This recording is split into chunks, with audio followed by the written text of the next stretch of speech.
We are. Oh, I think we're live. We are, I believe, yeah. Set up your meeting for Facebook. Ooh, it's working. Mm. It says live. We are now live on Facebook. Hello. Once again, back at it again. Once again with the ill behaviour. Nice. I'm going to try and get the chat on my phone, so when people say things, we can potentially respond. When we just see it there. Well, did we see it in the Zoom group chat? No. I will send everyone a link to it now. But yeah, thank you guys for joining us, by the way. Thank you. It's good to have you. How have you guys been during this very strange time?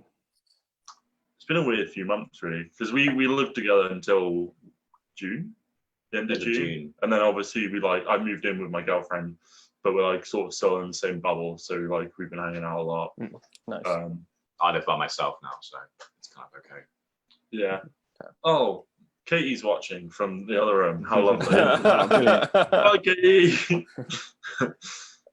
Class. You love to see it, really. Shall we? Let's get this show on the road.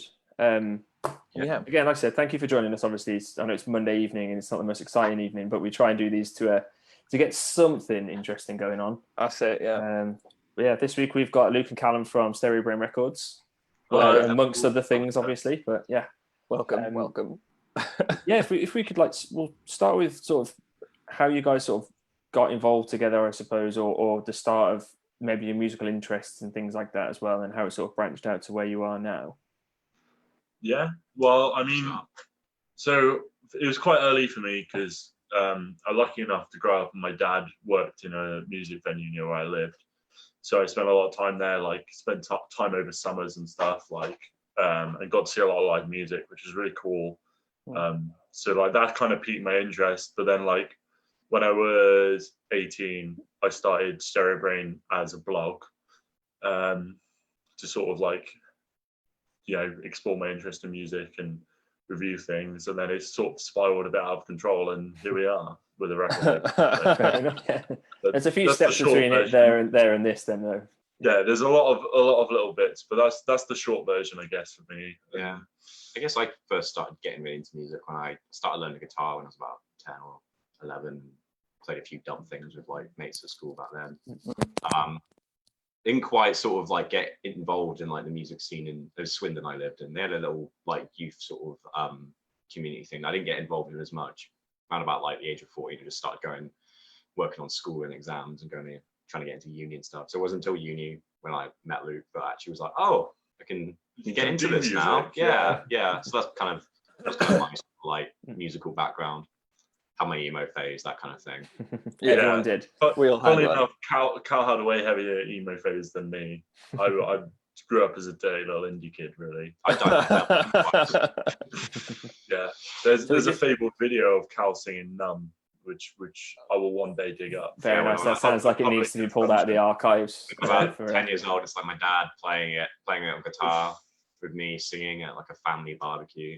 I think he starts playing the song in a different key, plays the little twiddly intro, and then when he goes into the main riff, just completely plays out of key, and I have just voice as a 10-year-old. Yeah. Incredible. What would you say then? Sort of then you two meeting together sort of glue the two things together, so take stuff a little bit further, because I know same with me and Ethan is being able to have someone else to bounce ideas off and work together does make things a lot easier, and it gives you that sort of branch to go a bit further. It was a kind of a slow process because I came to uni having started the blog, and I wanted to get into music. For me, I always had this end goal of wanting to run a record label or work in a record label. So I was just starting doing music bits, seeing where I ended up. So I started DJing at Metros, and then I was getting quite involved with the Cardiff scene, interviewing people. I did a lot of interviews and chats for Independent Venue Week, and then that's how I met Lloyd from Good Hue. And at the time, I was going to be running the Alternative Music Society at uni.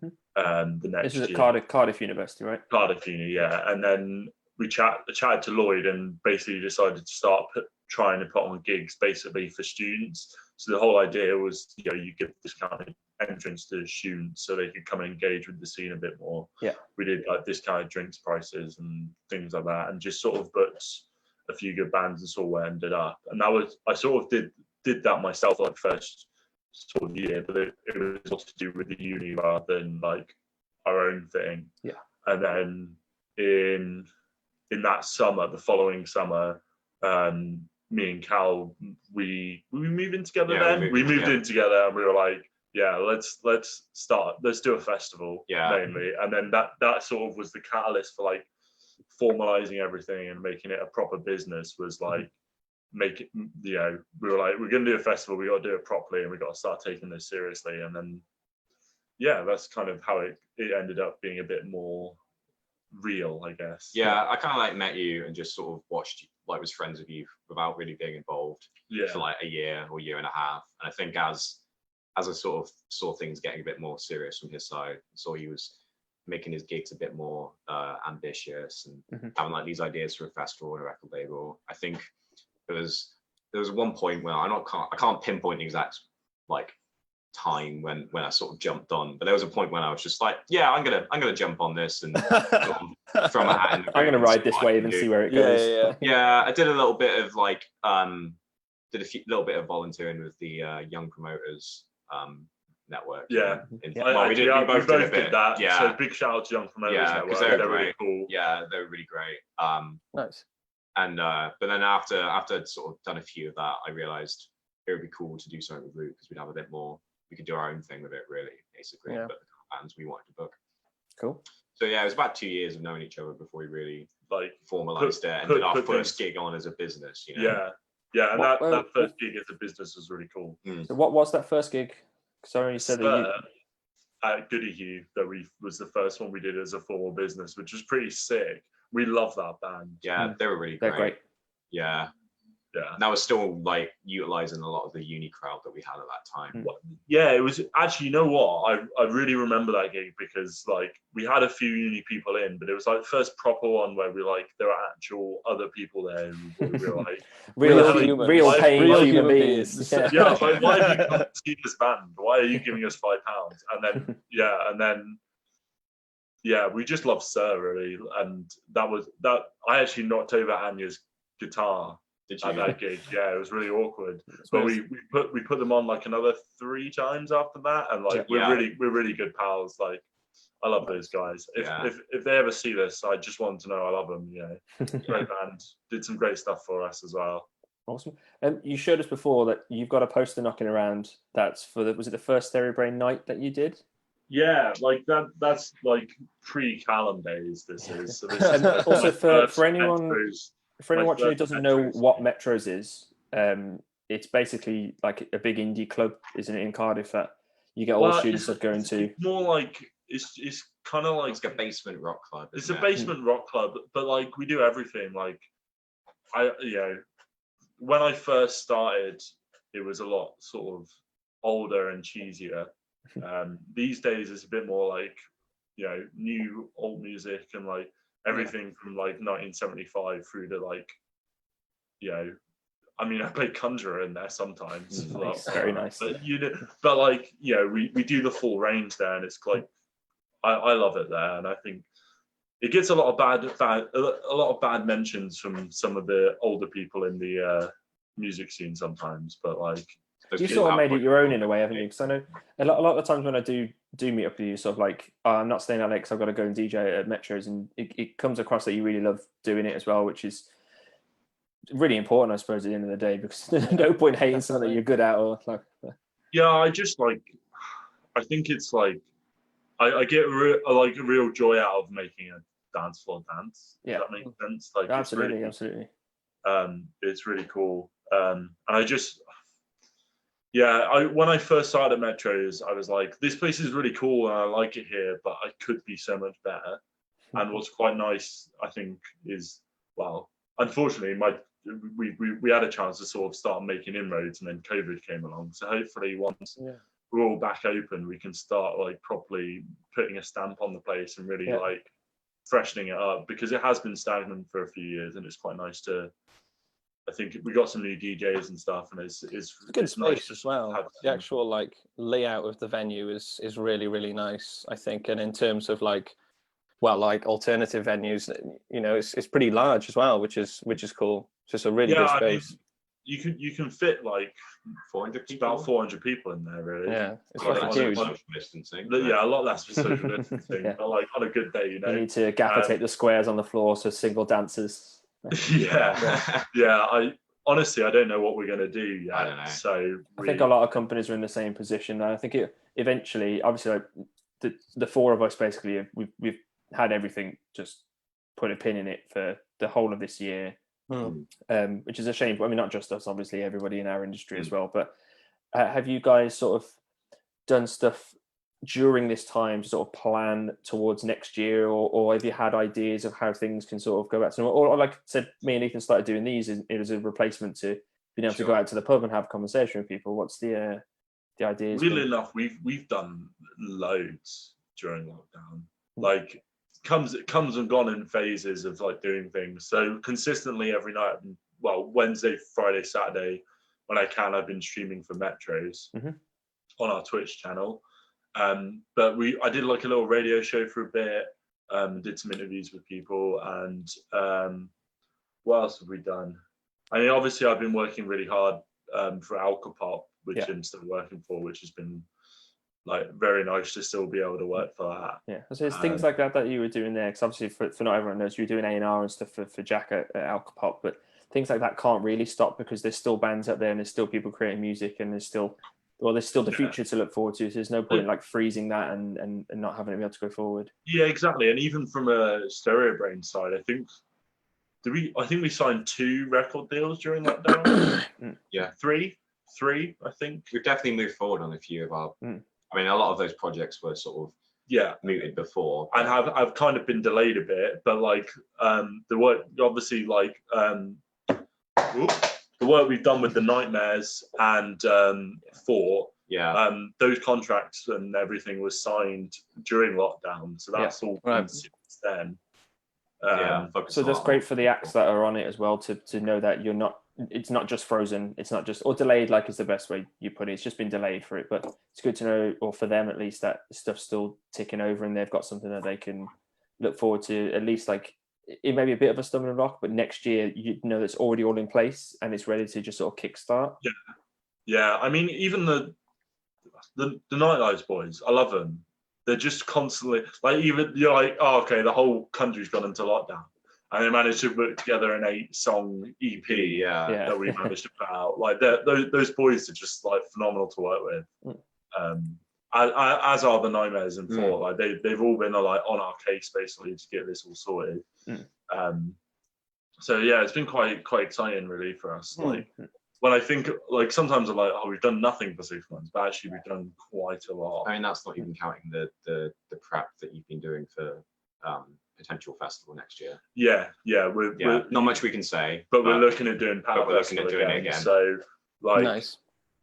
I've been working on that for about a month and a half with some other people in the music industry in Cardiff, which has been really nice. Chilling. Sounds good. I was thinking just then, obviously it's nice when we talk about these things and say, oh yeah, it's like we did this and we did that and it was all really good. But I know for me, before Rich and I did Tone Deaf Creatures, a lot of the times when I was first starting out doing musical stuff, we had lots of upsets and things didn't go our way. What do you think kept you going, like as a solid unit, when you had, things go wrong, or have you not had things go wrong really, do you think? Well, like we had a really good, to being a business, we had a really good start. We had like some really solid gigs. I think the biggest, if anything, like the first big setback we had was sort of the run up to the first Pwer Festival. Yeah, because we were still in uni and like our final year, so that was pretty tough for like us, like anyway. And then we lost a bit of money. Had some tough gigs basically, and had like some tough gigs in the run up where like attendances dropped off, which was really tough. Yeah, and then a couple of like really tough ones afterwards. Just when we had a great Pwer Festival. The first one was very successful for us personally, but financially probably didn't it wasn't great, and then having that afterwards, that sort of post-uni uncertainty, that takes a strain. But I think what helps is we've always had a pretty good working relationship and being able to communicate pretty well. Good at picking each other up just if something's not going as good, because obviously that's a good relationship to have. At the end of the day, we were like really good mates for a year and a half before we went into business together, and like we've lived until June. We lived together for 3 years, so like it's quite easy. If you didn't hate each other after that, then you'll be fine. So if we were gonna fall out, it would have happened by now. So like I think it's quite nice to be on the same page. I think whenever like anything would get slightly difficult, it's usually when you've lost a bit of money and you're just scrabbling together what you can. I feel like the thing you got to get past, and not just in general as promoters, is money isn't really the be all and end all when it comes to it. I know it sucks because you have to pay your rent and you have to like pay bands and stuff, but you can have, like you said, you had both personal success with the first Pwer Festival. That's built on from there to have the really successful gigs that, yes, they make up the money that you lost at the last ones, but then they put you even higher up from there. It's how you take those things and move forward is really important.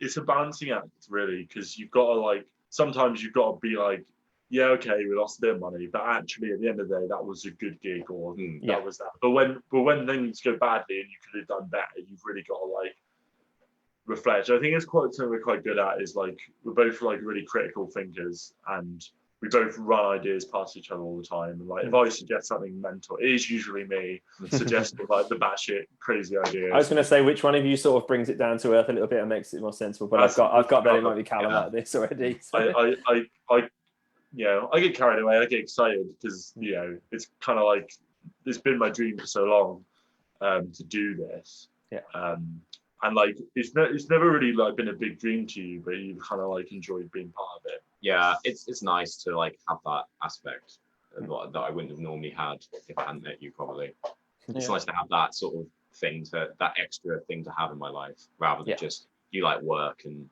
home and stuff, and you've got something a little bit extra, really. Because I have a full-time job. I work in IT, which is actually a little bit more exciting than it sounds. You didn't really sell that to the people watching there. Yeah, not too much, but it can. You did get attacked by ants. I did get attacked by ants this week. Yeah. Okay. Nice. But it's nice to have that extra thing that because of the way that sort of our business is set up between us, it doesn't cause too much of a strain on either of us at the moment. Good. Yeah, if anything, it causes probably the most strain on me, but that's because I put it on myself rather than actually anything. I just get stressed and excited and all kinds of things. So it's kind of So when it comes to the stuff like Pwer Festival over the last couple of years and the shows that you've run, so you come with an idea, you go, we want to do a festival. Where does it go from there? Sensibly, how would you put it into sort of blocks? Because I know it's not. Let's be honest, I've done it a couple of times myself. It's not a sensible idea, but. It gets boiled down to some really good sort of business steps, doesn't it? Really? Yeah, the first year we did it, we kind of half joked about the idea. When you're you both have an idea and you're like, this is too stupid, we probably shouldn't do this, but you kind of want to. It was kind of like that. And then I ran it past Lloyd at Goody Hue, and he was like, yeah, man, this is a great idea. Let's do it. And then from that point, it was oh shit, yeah, let's get now I've got to do it. Our crazy Jaeger bomb fueled idea is now come to fruition. It wasn't even Jaeger bombs. I think it was just pure late night revision sessions. It was probably more Red Bull than anything else. Nice. Yeah. It was. I think what helped was that very early on we settled on a kind of a format and an end goal and the kind of bands we wanted to book. So from that point on, it was just kind of trying to fit the pieces of the puzzle. Glue it together from there. So it came together in a very sort of logical way, which I think a lot of our work has done that. It's very indicative of us. I think we're very having we both studied maths at uni, so the way we think is obviously fairly logical and fairly I wouldn't say calculated. We have the creative spark. We do have feelings. We have feelings. We're not robots. But we have there's a certain logic behind all our decisions, and we should try and do Moneyball for it all. But. Yeah, we should. Yeah. Who'd be Brad Pitt and who'd be Jonah Hill? That's the question in that one there. But That's a tough choice. That's a tough choice. I think I might end up having to be Jonah Hill on this. You might have to be Jonah Hill. He's the one with the brains. It's fine. It's all good. Yeah, Yeah, I okay. mean, obviously, like the you've real done. question is who's Pinky and who's the brain. Again, I'll leave Yeah. I'll leave that to the people watching to decide if they want to put a comments please in on that vote one. on Yeah. your devices now. Yeah, but yeah, obviously, like you've done a lot more than just Pwer Fest, and so you sort of talked about the record label and stuff, and moving on from the blog, getting bigger and things, and working with some of the bands. But how did the idea come to stretch it out further than that? Because I mean, normally those things happen with rather large groups of people, because you know that you've got the manpower, for lack of a better phrase there, but to give people the work to do. But how do you manage it, and where did the idea come from? I always wanted to run a record label. That was like, That's one of the first things I remember him saying to me. So I think that was something that we always wanted to do, and we just did the gigs, and the festival was something to do in the interim, really, just to sort of make contacts and cut our teeth. well, I think like a lot of it is I was waiting for the right artist and having the right time and having the right money to be able to do it. But like, yeah, I definitely, one of the first things I said to Cal, like when he asked me what I wanted to do, I was like, yeah, I want to run a record label, like, gonna happen. And then like, and he meant, oh no, tonight for dinner. Like, what do you mean? And you're like, oh no. And then like, yeah, so that's the thing, like with these things as well, is like anybody who wants to go into like doing all the music stuff, because like I love all of it really, but yeah, my favorite is the label stuff. But you got to take it a step at a time. You can't just rush in and do it all in one go. Like. Yeah, you need contacts. You need bands that can sell things for one, especially if you want to do a label. Yeah. You need to know your stuff and know the right people. A lot of it is so like the only way. I think the main way I did that was just going to gigs as well. Yeah. Like just went to about 200 gigs. Like the networking side. Yeah, I say networking. I hate that phrase, but yeah. First year I met Carl, I went to saw 213 bands or something ridiculous. Nice. But like if you go to local gigs, you will meet people and you chat to people. That's how I ended up.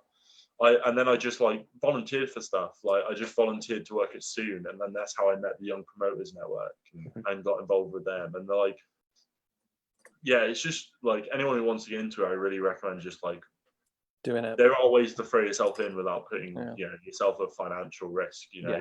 Volunteer, like send emails, say hello to people, and be enthusiastic as well, because like you never know. Like for example, I got my job working for Alcopop. I went to Great Escape Festival last year.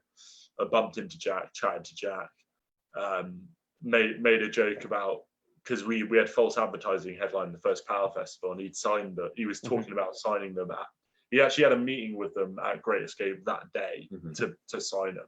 So you timed the perfect place at the right time. Yeah, and I was like, yeah, man, that's it. You should absolutely do it. Like, and then like made it, still carried on chatting to him afterwards. And I was like, if you're ever looking for A&R or someone to do it, like hit me up. And he foot in the door then straight away. Yeah, he just gave me a ring and was like, I remember it. It was when we were just playing FIFA or something, and he gave you a ring or something. Yeah, and are you familiar with Spook School? They're an Alcopop. They're like Scottish modern baseball. They're a great band. But he was at like one of their last shows, and he was really drunk. And he rang me up, and he was like, "Do you want the job?" And I was like, "Yeah, yes. go on." Yeah. And it's also really weird because like obviously had no experience apart from like finding bands for Stereo Brain as well. I forgot what my point was. Well, I think it's a lot of those sort of jobs, they go hand in hand. I said booking a gig is all about getting the right acts in and stuff, but then if you're just looking for a band to help on a label or a label to help a band, you've done it already. You know how it is to contact people and things. So it's nice to have that bubble of knowledge on how it all glues together to be able to then branch out with it, which obviously Stereo Brain has done. Yeah, it's just like that. It's just you just gotta like make connections. Really, I think that's the key to music industry. Yeah, like, absolutely. And be nice. Yeah, nice is really listening to I was watching you talk to James last week, and like some of the stuff he said about how he met Ryan and stuff, like that was so important. Yeah. So I recommend anyone who's interested to go back and watch that. It was good. Yeah.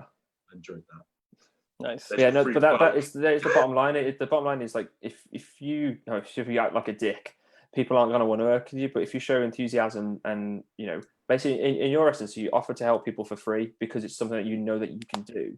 And then eventually you get an amazing opportunity out of it from just using the skills that you already know, stuff that you taught yourself as well. Like, it's not like you said, you didn't go to university and learn how to become a music promoter or anything like that. It doesn't come like that. You can learn the numbers and things, but doing it is the way forward, really. I don't like, you know, I don't want to, you know, trash talk going to uni and studying music, but I think a better way to learn is to go out and do it, really, because you won't learn from your mistakes until you make them. Exactly. You know, if you're at uni doing music, like, you will learn a lot. But I think if you're not actively engaging in the music scene at the same time, you almost you don't get anything from it. Yeah, Well, I went to university and did music business, but at the same time as doing like you did, where I had a music promotion company already, and the idea was you take that there and then you build it on from there. But if I'd gone into a course, or anyone goes into a course like that completely blank, nothing to start from, you're right. If you haven't got something to make a mistake on, to learn from that mistake, you're not going to know what it's like when it gets to that after you've done your 2 or 3 years, and all of a sudden at a gig, like the fire alarm's gone off and like the bands don't want to play, and like, well, how do you handle it? That's the real deal side to it. Yeah, a lot of the shocks I see as well is like bands who play at uni and like from those courses, and then like they finish uni and suddenly the people coming to their gigs half, and like it's because you've got to put yourself out there more and like take all those gigs and like branch out. You can't just rely on having like. It's great having that scene. Like, I mean, you sort of built a scene, like you said, with the alternative music society. Like the guys wanting to go to your festival in the first place. You said you then put a gig on, and they still turned up, and everyone else did as well. You had loads of other people turn up too. So it's good to bring the two scenes together. But then that's the thing, though. You've got to keep kind of like growing and like pushing the boundaries, because if you sort of stay still and stay with the same people, like we couldn't rely on those people from the uni society, because you know a year goes by and you know they leave uni, loads of things change, and move to a different city, or their lives just get too busy. You could constantly be thinking about who's coming up next. Who's really. next? Like, I think it's really important that not like a big part of our sort of philosophy is not to stay stagnant and to keep looking. Be a couple of steps ahead, like thinking about being a couple of steps ahead. We're always looking. I think like the key to everything we do is we tend to look for young, especially artist-wise. We look for young bands and like ones that have something about them but aren't quite there yet. Because like you can help them with. If they were ready to sell 500 records, they'd be signed already. You know. Yeah. And like. But sometimes, like, a band needs someone to take a chance on them as well. So, like, but that also pushes them in the right direction. If they don't, there are some bands out there who may not think that they're good enough to have someone approach them and sign them, and then when someone does, it gives them that confidence boost, and they become even better. They write better songs, or they come together and do a better production, for example, for a show. Like we've had Nightlives, for example, one of your bands. We've had them headline a show for us, and the stage show that they bring is a completely different thing to how it would have been 2 or 3 years ago, for example, or like when they were just starting to play, because that comes with time, but it also comes with having someone, you know, go, why don't you try this? Or have you thought about this? Or when they come up to you and say, can we try this? You go, absolutely. Like, if you don't try it won't happen. Nightlives is a really weird example, really, because they kind of already do all that stuff. We just kind of enable them. Yeah, just don't say like, no, basically. I think we certainly encourage them to like really explore all of those silly ideas. When we did Ways of Making You Talk, and like they told us they'd done like a 10-minute music video, and they're like, we're thinking about doing a music premiere, and we were like, music video premiere. We're like, yeah, let's do it. Like, let's make it like a proper movie premiere, and like push not the silliness of it, but like push the ambition of it, because people remember that, and people will. Like, that's what I think, especially these days as well. Like, that's what you need, like. Because the internet is so full of musicians now, and it's so full of like bands coming through, and there's so much. Like, it drives me mad some days. There's just so much. You've got to do something to stand out from that. Yeah, from everything. You've got to have that little something, and sometimes it's like, you know, like for one of the bands I signed to Alcopop, it was just like the way they phrased the email was enough for me to just go, okay, I'll click play on this and see what happens. And we ended up signing them, you know, and like, Awesome. I think you got to have that something that catches the eye. I think Night Lives is not. I can't even remember how we signed Night Lives, to be honest. Didn't they come up to us? Oh yeah, we went to the Cardiff Music Awards, and they were up for best music video for Under the Radar, and we were up for best promoter. Something like that. And neither of us won basically, so we went to team up. I think you guys were there. As well. Yeah, that was there. We went there for Tiny Rebel. Tiny Rebel was up for best commercial venue. Yeah, against the tram shed. So we were all losers. So what do we know? We're just a bunch of fucking losers. Yeah, we went to team up and had some Jaeger bombs. Didn't we? Yeah, we all had a lot of Jaeger bombs, and and then Taff just like they were in the booth next to ours. Taff just sort of sticks us over and he goes, "You run a record label, right?" And I was like, "Yeah, man." He was like, "Can we sign to you?" And I was like, "Wait, what? You want to sign for us?" Yeah, yeah, cool. And then like that kind of slowly happened over a few months, and then like about 6 months after that, we put out their record on vinyl. Should we show them the record? Yeah. Get it out. For anyone that hasn't seen it, it's pretty beautiful, I think. So lovely. Green and red splatter. It is available on stereobrainrecords.co.uk. We'll chuck the link in the comments down there. And our Bandcamp as well, which is just stereobrainrecords.bandcamp.com. Nice. On it with the promo. That's a pretty cool achievement, I think, though. Like going through that and then, like you said, sort of starting off was just, like a pipe dream, and then having something physical, and you'll always have that now. It's really beautiful. It was very surreal when they like arrived. Really, I feel like for a lot of bands, having something out on vinyl is enough, but having the label put the first one out as well has got to be that same sort of level of excitement too. Oh yeah, the two songs on that record will always hold a very special place for me. I think, just the Night Lives boys in general. I love those boys. Like, they're great. They are great lads. But while we're here, we'll also shout out the These 5 Years boys, who were like our first actual proper release. We did that on CD, but like that release, it's in that box over there. It's the box. That EP was like really the start. That was the first thing we did. And we were winging it, and they were winging it, and it kind of worked out quite well. It just shows you like what you can do. Available on Stereobrain Records. Yeah, and like this is turning into QVC now, isn't it? Yeah. What else are you selling? we got quite lucky with These 5 Years. We got on the Spotify playlist, and we made our money back, which was really nice for a first release. And like, I think like you can do it. I just, if there's someone watching this going, "Oh, should I do this? Should I do?" Like, you can. Like, don't let anyone tell you you can't. And ask him for help. Yeah, ask me for help. Like, honestly, like, ask people for help. It's like the biggest thing I've learned doing. What you need is everyone needs a Calum to the Luke and a Luke to a Calum. I think at the end of the day. Yeah, you can never do. You can write that down as well, Calum.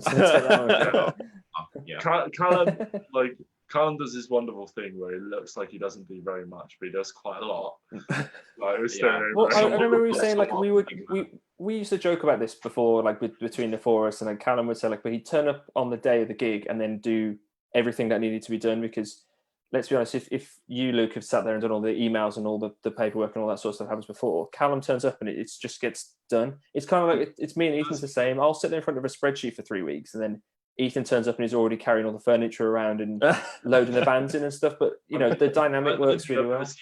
You say that, I don't think I've ever seen Calum move furniture for a gig. That's because Ethan's probably already done it for you. I've done my fair share of moving the Tiny Rebel benches. Those damn benches. Right then. So let's drop this on you now. Let's go favourite gig, either that you've been to or that you've put on, or you can. Usually it might be the same thing, but let's have one from each, and you can't pick the same show. Oh, we had a chat about this before, and we obviously decided that we like the same one. So that's really harsh of you. Okay, so you can do you can have the best one that you've been to, and you can have the best one that you've put on. You weren't even at the headline set for the I wasn't one, actually. so Yeah. I think so there you go. Yeah, that work. Yeah, well, so I'm going to pick the Nightlive's Club E4 show was it November last year? I think it was for the Ways of Making You Talk. It was the release. It was their release show, wasn't it? Yeah. By Glass, Heart, and Winchester, and all three bands were absolutely amazing. But when Nightlife started, they just, I think the downstairs at club had like 100 people in. It was just absolutely. It was rags. And I've never been to a local show which had so much atmosphere at before. I think they really nailed everything about that show. Yeah, they had the music videos on in the background. Yeah, and, like, Nice. Awesome. came on in like costume for their encore, and everyone right at the front was down there like screaming the lyrics out. It felt like a proper show. You know? Yeah. Nice. Yeah, that's that production value. Obviously, we were talking about before. Like, you step it up for things like that, and if they come up to you and say, "Should we do this?" and you just go, "Yeah," enable them, like let them do it. Like, yeah, I always remember that show as the one show that Caleb was late for. He's the one always early for everything, and it was like the one time he was late and everyone else was on time, and we were all just like, "Oh my god, how has this happened?" Yeah. I think like it's really tough for me, really, like to pick a favorite because I've just done so many. But like, I gotta say, like, we did a show at Goody Hue, which was we did raise some money for Safe Gigs for Women, because like we think that sort of thing is really important, and we booked Sir and Chroma for it, and that was like a phenomenal show. That sold out. That was a great show because we did that for Independent Venue Week. I think was Hannah from Heads Above the Waves involved in that? Yeah, I think we had a couple of people. I was down as well. Ethan was involved. I was there. Yeah, it was me, Hannah. Yeah, I think it was before I'd started putting gigs on in Cardiff. I think I'd done one or two. That was a great collaboration. We absolutely sold out the show on the night. Raised a lot of money for charity. Really fun evening. Really funny. Yeah, there's a lot of people covered in glitter. I just seem to remember James Dunn. He's one of the old barmen. Yeah, he's officially our favourite barman. Because he used to like make sure he worked every Beers Over Tears show, which is pretty much, which was pretty cool. I think he works for Monzo now. Yeah, I think he's sold out for Monzo. He's part of the machine now, James. We love a picture of him with his beard just absolutely covered in glitter, holding him up. Nice. Yeah. I love that picture of James. Great guy. Does some great comedy. I think it's called. Absolutely, yeah. I don't even know if it's going anymore, but maybe we'll try and get him on, and we'll just do a comedy show with James Dunn in the future. How do you view comedy? Well, there we go. That's class. He's really. We went to a couple of his comedy things. They're really good fun. Actually. Yeah, great. He did Casper comedy, didn't he? Goody Hoo. Yeah. R.I.P. Goody Hoo, by the way.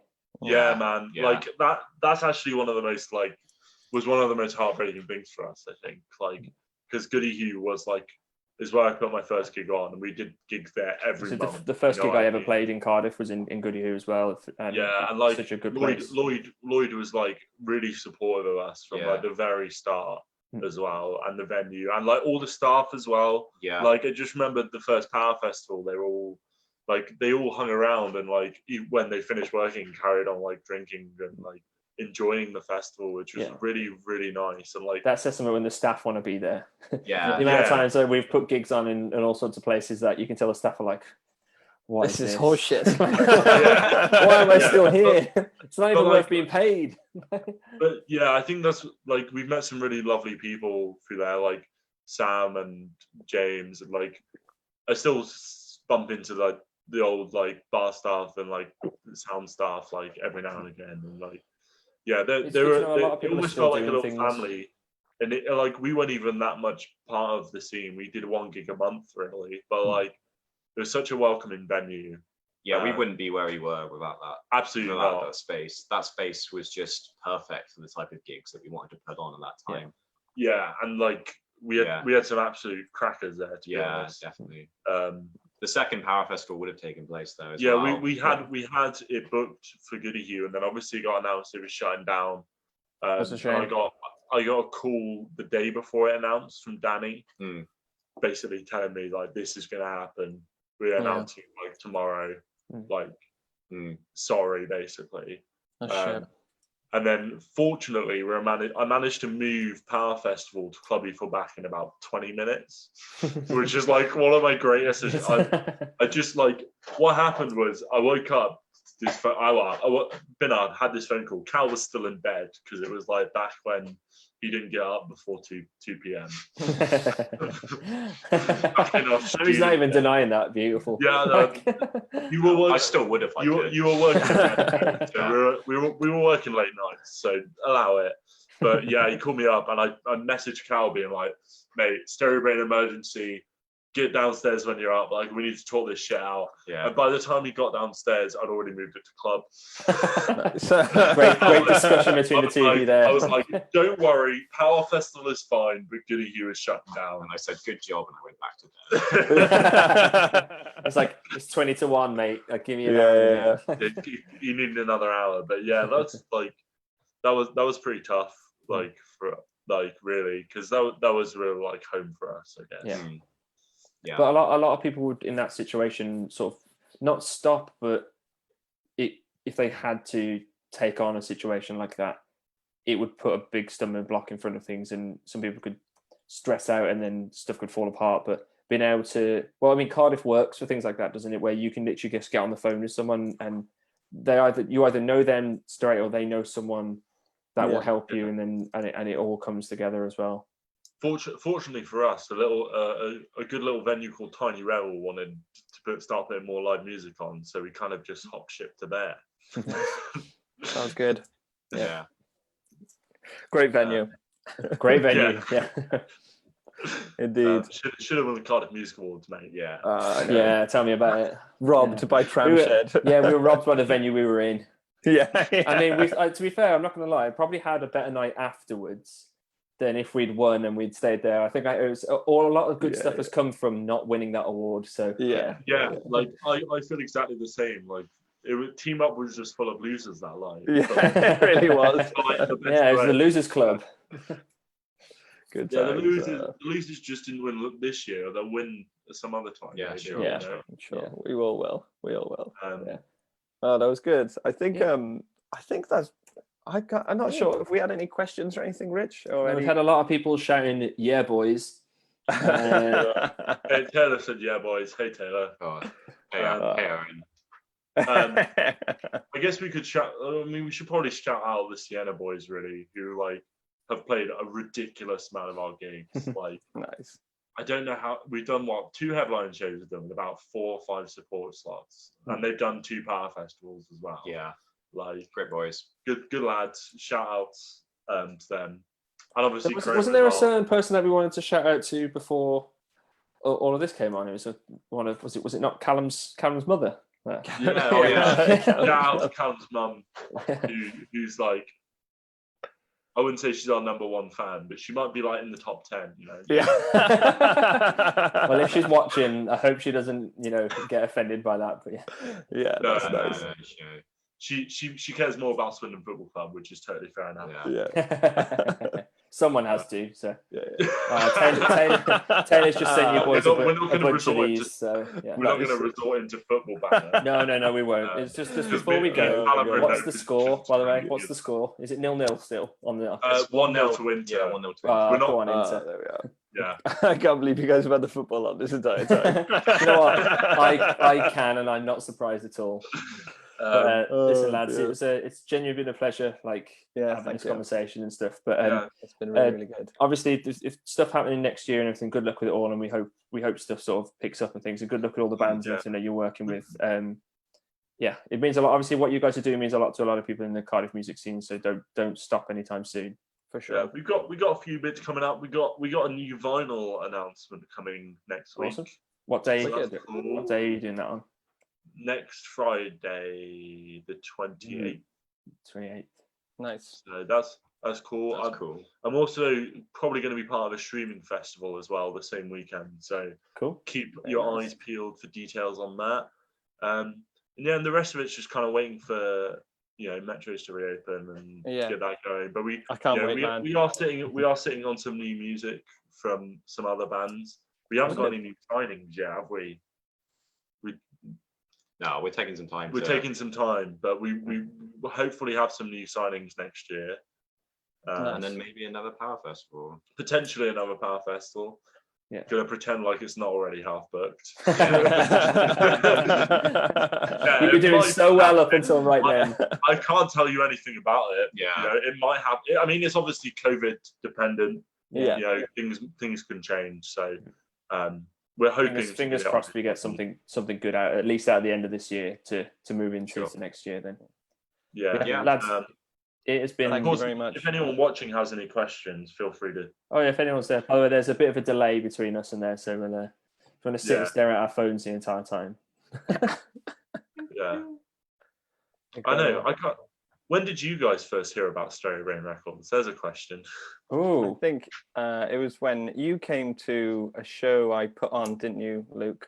And you did did a little blog interview. Yeah, it was Orchard and Chroma. I worked my way into that gig. Yeah, really funny story actually. Like Cal blagged his way in for free by like he was supposed to come and pay. Buffalo? Yeah, Buffalo RIP. Yeah, we finally admitted to this. Yeah. So yeah, I'll PayPal you that $5, Ethan. All right. Okay, thanks, man. Yeah. Send it to Orchards now, who are doing really, really I mean, well. it's like 5 years ago, but yeah. Thanks, yeah, that was with inflation. It would now be like $6.50. So I will look forward to it. If you know the economy, Aaron, you probably owe Calum money now from that. Yeah. I think, in all seriousness, I think it was probably the first time I met you, which would have been upstairs at Tiny Rebel for some event. I think you and Rob Matthews, I was having a conversation with upstairs at something a couple of years back. But sounds vaguely familiar. Who knows? But yeah, I'm glad I do know you boys, because I think you do something really good. So yeah, it's likewise to you guys. This has been really fun. Yeah, we should do it. We'll do it again in real life in the pub, because we're allowed to now. Everyone's comfortable with that. So yeah, it's been a pleasure having a chat with you, and hope you enjoy the rest of your Monday night. I'm going to go and eat some stir fry. So nice one, boys. I don't know what we're going to do. See you later. Bye. Enjoy the football. Bye. Safe. Cool. There we go. Ethan went. We're not